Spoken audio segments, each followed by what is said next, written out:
Assalamualaikum warahmatullahi wabarakatuh. Kaum muslimin muslimat yang dirahmati oleh Allah, pada acara Tadabbur Ramadan kali ini kami akan mengambil tema puasa dan zakat sebagai ibadah vertikal dan horizontal. Perlu kita ketahui bahwa silih bergantinya waktu kita sudah kedatangan tamu yang agung, yaitu bulan Ramadan. Bulan di mana Allah menurunkan Al-Quran, Allah mewajibkan puasa, dan juga banyak ibadah-ibadah lain yang diwajibkan oleh Allah, yang mana pada bulan itu dilipatkan pahala-pahala oleh Allah Subhanahu wa Ta'ala. Di dalam kitab Durratun Nasihin yang disusun oleh Syekh Utsman bin Hasan bin Ahmad Asy-Syakir, beliau berkata, qala Allah Ta'ala li Musa alaihi salatu wassalam. Allah pernah berfirman kepada Nabi Musa alaihi salatu wassalam, inni a'taitu ummata Muhammad nuraini kaila yadhuruhum zulumatani.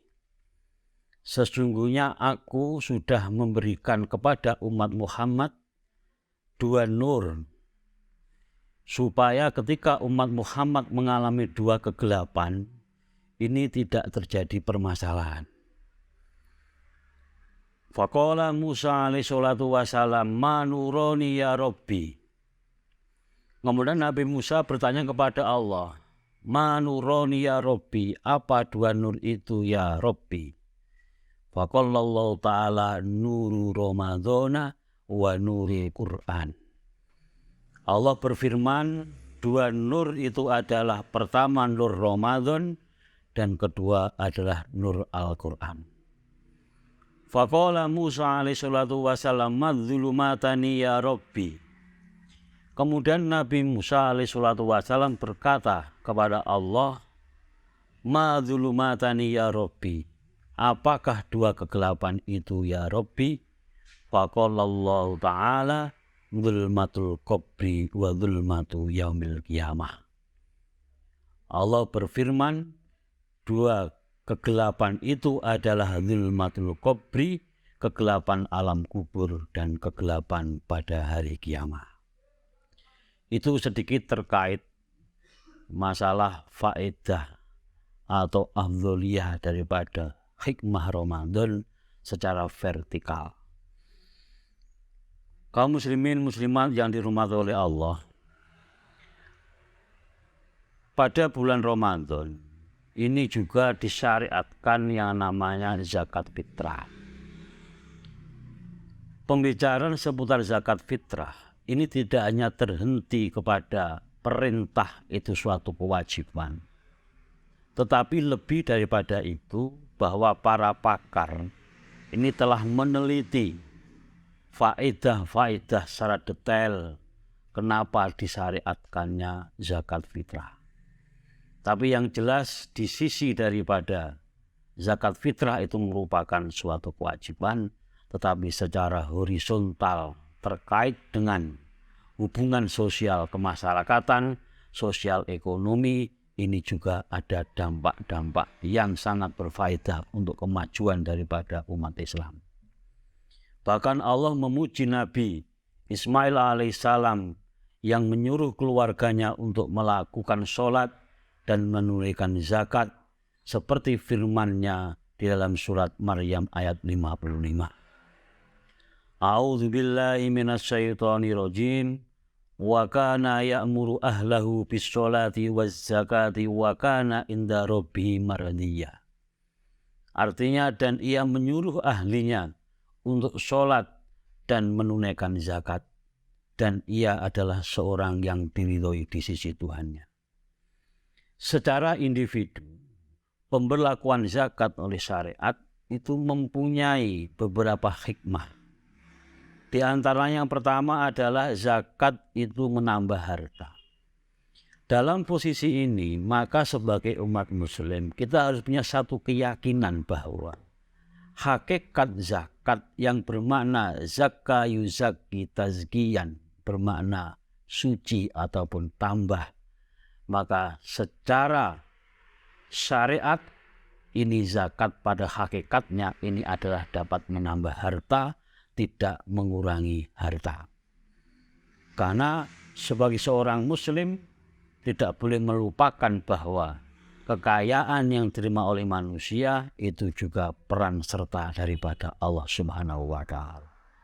Sabda Rasulullah sallallahu alaihi wasallam, "Ma naqasat shadaqatun min malin." Bahwa sedekah itu tidak akan mengurangi harta. Kemudian yang kedua, secara horizontal, zakat itu adalah sebagai ungkapan rasa syukur. Semua ibadah itu pada dasarnya adalah bentuk rasa syukur kepada Allah atas nikmat yang telah dianugerahkan oleh Allah kepada hambanya. Di antaranya adalah nikmat kekayaan yang dengannya manusia keluar dari kefakiran. Maka dari sisi zakat sebagai ungkapan rasa syukur, Nabi Muhammad SAW bersabda, "Man uzilat ilai nikmatun falyashkurha." Barang siapa diturunkan kepadanya nikmat, maka hendaknya ia bersyukur. Yang ketiga, zakat sebagai tanda hati yang penuh belas kasih. Kewajiban manusia sebagai khalifah di muka bumi yang menjadi wakil daripada Allah ini harus menyebarkan rahmat dan belas kasih. Karena manusia itu pada dasarnya adalah semua saudara. Hal ini sesuai dengan sabda Nabi Muhammad SAW, "Ar-rahimuna yarhamuhum rahman, arhamu ahlal ardi yarhamkum man fis sama." Orang-orang yang mengasihi, maka Allah yang Maha Pengasih akan mengasihi mereka. Kasihanilah penduduk bumi, niscaya kalian akan dikasihi oleh penduduk langit. Yang terakhir adalah zakat. Itu adalah sebagai bentuk satu sifat, satu perilaku untuk mengikis sifat kefakiran.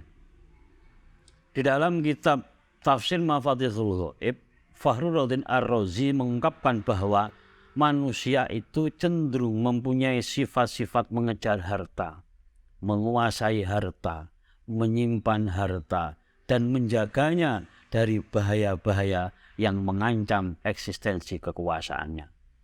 Maka karakter demikian itu akan bisa hilang, itu akan bisa lepas dari sifat manusia seandainya orang itu mau membayar zakat, karena zakat itu sebagai daripada bentuk untuk mengikis daripada sifat fakir yang cenderung ada pada diri manusia.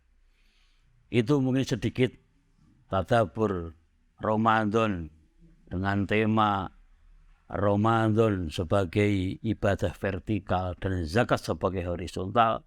Semoga ibadah-ibadah kita pada bulan Ramadan ini diterima oleh Allah. Akhiru qouli wassalamualaikum warahmatullahi wabarakatuh.